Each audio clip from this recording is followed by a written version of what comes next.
Hello friends, स्वागत है आप सभी का अपने चैनल T10 स्टडी पर।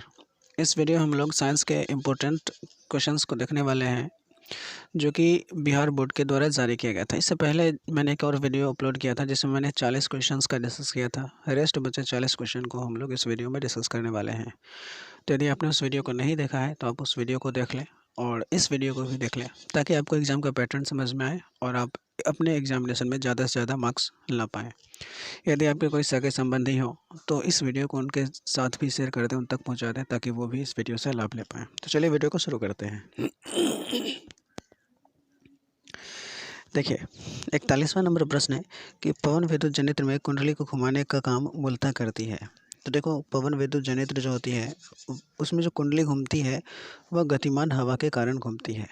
ठीक है, तो इस क्वेश्चन का सही करेक्ट आंसर हो जाएगा। और आपको जानकारी के लिए बता दूं, पवन विद्युत जनित्र में पवन ऊर्जा उत्पादन करने के लिए जो पवन चक्की का चाल होनी चाहिए, यूँ कह लें कि हवा का जो चाल होना चाहिए वो कितना चाहिए, 15 किलोमीटर प्रति घंटा कम से कम। अगर इससे कम होगा तो फिर क्या होगा, करंट इलेक्ट्रिसिटी प्रोड्यूस नहीं हो पाएगी।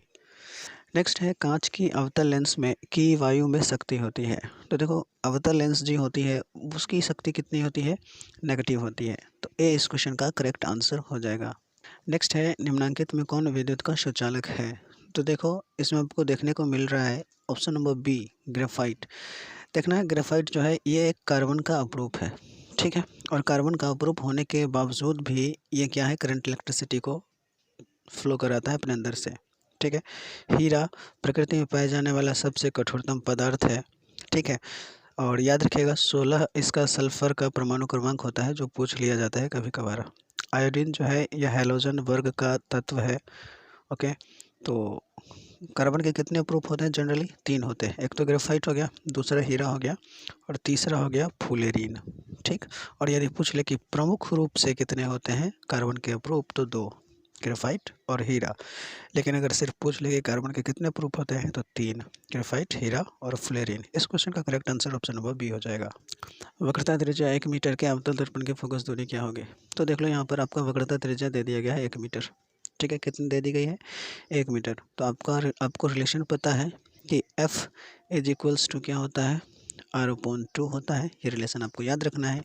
ओके, अब यहाँ पर मीटर में दिया है तो यहाँ पर R का वैल्यू डालो तो कितना आएगा, R का वैल्यू 100 कर दो, मीटर को सेंटीमीटर में कन्वर्ट कर दो और 2 कर दो, डिवाइड कर दोगे तो 50 सेंटीमीटर आंसर आ जाएगा, जो कि ऑप्शन नंबर बी में है। अगला है, सघन माध्यम से विरल माध्यम में जाते हुए किरण अविलंब से विचलित हो जाती है। तो देखो, अगर मान लो कि ये आपका सघन माध्यम है और जैसे इस तरह से देख लो, यहाँ पर हमने मीडियम को डिवाइड किया, ये मीडियम आपका सघन हो गया और ऊपर वाला मीडियम आपका विरल हो गया। ठीक है, और जब भी विरल से सघन में लाइट आती है तो वो किस ओर झुकती है, अविलंब की ओर झुकती है। तो अविलंब के साथ संपाती नहीं, अविलंब के नज़दीक। सी इस क्वेश्चन का करेक्ट आंसर हो जाएगा। और अगर सघन से विरल में जाएगी तो वो अविलंब से दूर जाएगी।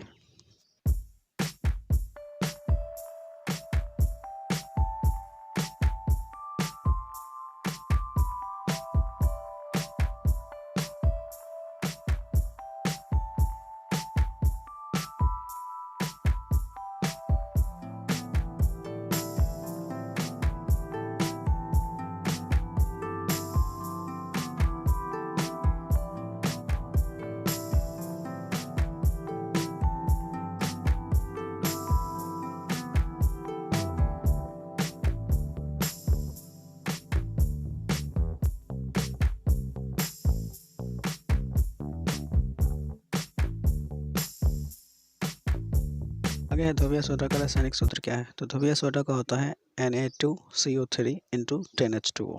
ए इस क्वेश्चन का करेक्ट आंसर हो जाएगा। आगे, निम्नलिखित में से कौन प्रबल क्षारक है। तो सोडियम हाइड्रोक्साइड प्रबल क्षारक हो जाएगा, सी करेक्ट आंसर होगा। नेक्स्ट है, हेमेटाइट निम्नलिखित में से किस धातु का अयस्क है। तो हेमेटाइट जो है वह लोहा का अयस्क है, Fe इसका करेक्ट आंसर हो जाएगा, ऑप्शन नंबर बी। सल्फाइड अयस्क का सांद्रण निम्नलिखित में से किस विधि द्वारा किया जाता है। तो सल्फाइड अयस्क का जो सांद्रण किया जाता है वो किया जाता है फेन प्लवन विधि के द्वारा, डी करेक्ट आंसर होगा। नेक्स्ट है, अभिक्रिया 2Zn plus O2 arrow 2ZnO किस प्रकार की अभिक्रिया है। तो यहाँ पर आप देख लो, जिंक और ऑक्सीजन का योग हो रहा है। तो योग अभिक्रिया तो है ही नहीं इसमें ऑप्शन में, लेकिन एक चीज़ और है कि यहाँ पर इस रिएक्शन में आप देख लो ऑक्सीजन जुड़ रहा है। तो जिस रिएक्शन में ऑक्सीजन जुड़ता है उसे कहा जाता है ऑक्सीकरण अभिक्रिया या उपचयन अभिक्रिया।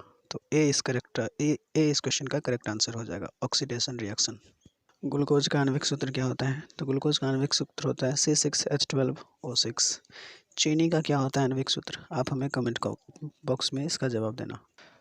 अगला है अम्ल का जलीय विलयन विद्युत का चालन कराता है क्योंकि अम्ल जल में आयनिक होता है। देखो एक चीज़ याद रखना, कोई भी पदार्थ अगर सॉलिड हो और अगर उससे करंट इलेक्ट्रिसिटी फ्लो करता है तो सीधा समझ जाना उसमें इलेक्ट्रॉन फ्लो कर रहा है। ओके, और अगर कोई भी पदार्थ लिक्विड हो, ठीक है, और उससे करंट फ्लो कर रहा है तो समझ जाना कि उसका वजह क्या है? आयन है। क्या है? आयन। लिथियम के वायदा सेल में कितने इलेक्ट्रॉन होते हैं? अब देखो लिथियम का एटॉमिक नंबर होता है 3। कितना होता है लिथियम का एटॉमिक नंबर? 3। और जब आप इसका इलेक्ट्रॉनिक विन्यास निकालोगे तो आएगा क्या? देख लो यहाँ पर 1s और 2s, तो इस पर तो 2 और इस पर 1, यानी कि पहला सेल अगर बात करें तो इस पर 2 इलेक्ट्रॉन होंगे लेकिन दूसरे सेल में एक ही इलेक्ट्रॉन होगा। तो इस क्वेश्चन का करेक्ट आंसर ए हो जाएगा। आगे है आवर्त सारणी के शून्य समूह का तत्व है, तो ऑप्शन में आपका हीलियम है। ठीक है, याद रखिएगा, helium, neon, argon, krypton, xenon, radon, oxygen, कुल मिलाकर के 7 अक्रिय गैस हैं जिसे आवर्त सारणी में 18वें वर्ग में रखा गया है। मैंने आवर्त सारणी का एक सेपरेट वीडियो भी बना रखा है, तकरीबन 20 से 25 मिनट का वीडियो होगा, आप उसको देख करके लाभ उठा सकते हैं।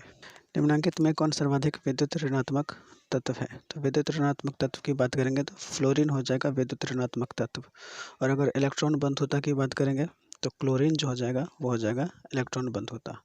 विद्युत ऋणात्मकता का मतलब यदि आप लोगों को नहीं पता है तो बता दो, विद्युत ऋणात्मकता का मतलब होता है एक से अधिक इलेक्ट्रॉन को ग्रहण करने की क्षमता। अगर एक से अधिक इलेक्ट्रॉन के साथ अगर कोई चीज़ संयोग कर रहा है तो उसकी विद्युत ऋणात्मकता अधिक होगी। ए इस क्वेश्चन का करेक्ट आंसर होगा। जल के विद्युत अपघटन में कैथोड पर कौन सी गैस मुक्त होती है? तो कैथोड पर मुक्त होगी हाइड्रोजन, और जब अगर एनोड कह देता तो उस पर जल जाता ऑक्सीजन। सी इस क्वेश्चन का करेक्ट आंसर होगा। आगे हमारे शरीर का पीएच मान क्या है? तो वो होता है 7 to 7.8। ठीक है, कितना? 7 to 7.8। सी करेक्ट आंसर होगा। निम्नलिखित यौगिक में कौन अम्ल है? तो आप देख लो अम्ल कौन सा है? H2SO4 सल्फ्यूरिक अम्ल एक एसिड है। डी करेक्ट आंसर होगा। आगे है निम्नलिखित में कौन संश्लेषित सूचक है? संश्लेषित कहने का मतलब मानव के द्वारा बनाया गया। हल्दी नेचुरल है, लिटमस भी नेचुरल है, लाल पत्ता गोभी भी नेचुरल, लेकिन मिथिल ऑरेंज जो है मानव के द्वारा बनाया गया है। तो सी करेक्ट आंसर हो जाएगा। आगे है कार्बन डाइऑक्साइड जल से अभिक्रिया करके बनाता है। तो जब कार्बन डाइऑक्साइड जल से अभिक्रिया करता है तो कार्बनिक अम्ल बनता है। सी करेक्ट आंसर होगा। कॉपर पायराइट का रासायनिक संगठन क्या है? तो कॉपर पायराइट का रासायनिक संगठन होता है, प्रकृति में मुक्त अवस्था में पाई जाने वाली धातु कौन सी है? तो मुक्त अवस्था में पाई जाने वाली धातु है सोना। सोना का संकेत क्या होता है? Au होता है, याद रखिएगा, और लैटिन नाम से लिया गया है। निम्नलिखित में कौन सी धातु सबसे अधिक अभिक्रियाशील है? तो अभिक्रियाशीलता की अगर बात करेंगे इसमें तो इसमें आपका हो जाएगा सबसे अधिक अभिक्रियाशील जिंक। ए इस क्वेश्चन का करेक्ट आंसर हो जाएगा। लेकिन सक्रियता श्रेणी में सबसे ज़्यादा सक्रिय धातु कौन सी है? तो वो हो जाएगा पोटेशियम, उसके बाद आपका सोडियम। ये दोनों याद रखिएगा, सबसे अधिक जो सक्रिय है वो पोटेशियम है। कह रहा है किसी अधातु के बाह्यतम सेल में इलेक्ट्रॉन की संख्या कितनी होती है?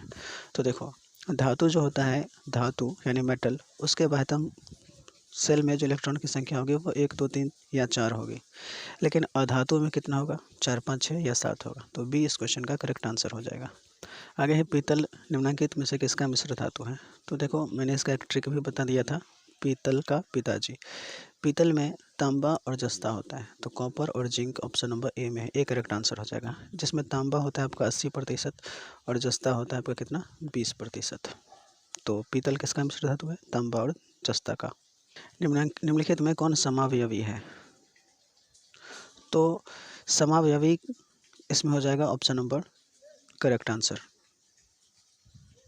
आगे है CH3O का प्रणाली के अनुसार नाम क्या है? तो देखो तत्वों का नामकरण जो होता है दो तरह से किया जाता है, एक तो साधारण नाम और एक होता है IUPAC नाम। IUPAC का पूरा नाम होता है international union pure and applied chemistry. क्या होता है पूरा नाम? International union pure and applied chemistry. तो इसमें कहा गया है कि ये जो आपका दिया गया सूत्र अनुसूत्र, इसका IUPAC नाम क्या है? तो इसमें देख लो कार्बन कितने हैं, 1 यहाँ और 3 यहाँ, 2 यहाँ, तो टोटल हो गए 3। तो मिथ का मतलब 1 होता है, इथ का मतलब 2 होता है और इथ का मतलब भी 2 होता है। प्रोप का मतलब 3 होता है। बी इस क्वेश्चन का करेक्ट आंसर होगा। आगे है लोहे की अभिक्रिया भाप से कराने पर लोहे पर कौन सा ऑक्साइड बनता है? तो कौन सा ऑक्साइड बनता है? लोह ऑक्साइड बनता है। नेक्स्ट है एक तत्व की परमाणु संख्या 16 है, आवर्त सारणी में इस तत्व की वर्ग संख्या क्या होगी? देखो आपने पीरियोडिक टेबल यदि पढ़ा होगा तो इसका आंसर आप इजीली कर पाओगे। अगर बात करें आवर्तों की संख्या तो पहले आवर्त में 2, दूसरे में 8, तीसरे में 8 होता है। अब अगर पहले और 18वें वर्ग की बात करोगे तो देखो पहला में आता है पहले हाइड्रोजन और दूसरे स्थान पर हीलियम। ठीक, तो पहला में तो आपका 2 कंप्लीट हो गया, दूसरे में 8 होगा तो लिथियम तीसरा पर और 10वां पर कौन सा आता है? नियॉन। ठीक, और इसमें आ जाओ सोडियम आता है 11वें पर और आर्गन आ जाता है 18वें पर। तो ये हो गया 18वां। 18वां मतलब परमाणु संख्या 18। तो इससे पहले आ जाओ 17, इससे पहले आ जाओ 16। तो यहाँ पर कौन सा परमाणु संख्या जिसका 16 होगा वही तत्व होगा। तो परमाणु संख्या 16 वाले तत्व को आवर्त सारणी में तत्व के कौन से वर्ग में रखा गया है? 16वें वर्ग में रखा गया है। तो सी करेक्ट आंसर होगा। खेत में कौन सी तनु सल्फ्यूरिक अम्ल के साथ अभिक्रिया नहीं करती है? तो सल्फ्यूरिक अम्ल के साथ अभिक्रिया नहीं करती है, यह हो जाएगा option number A correct answer. एक मिश्र धातु में 90% कॉपर 10% टीन है, तो इस मिश्र धातु का नाम क्या है? तो कॉपर और टीन से बना मिश्र धातु क्या कहलाता है?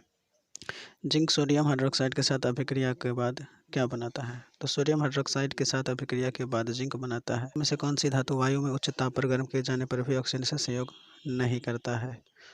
चांदी करेक्ट आंसर हो जाएगा। डेस्क में उपस्थित अपद्रव्य क्या कहलाते हैं? गैंग कहलाते हैं। सी करेक्ट आंसर होगा। निम्नलिखित में से किस गुण के कारण धातु में तार बनाए जाते हैं? तो तार बनाया जाता है तन्यता के कारण और चादर बनाया जाता है घातवर्धनीयता के कारण। सी इस क्वेश्चन का करेक्ट आंसर हो जाएगा।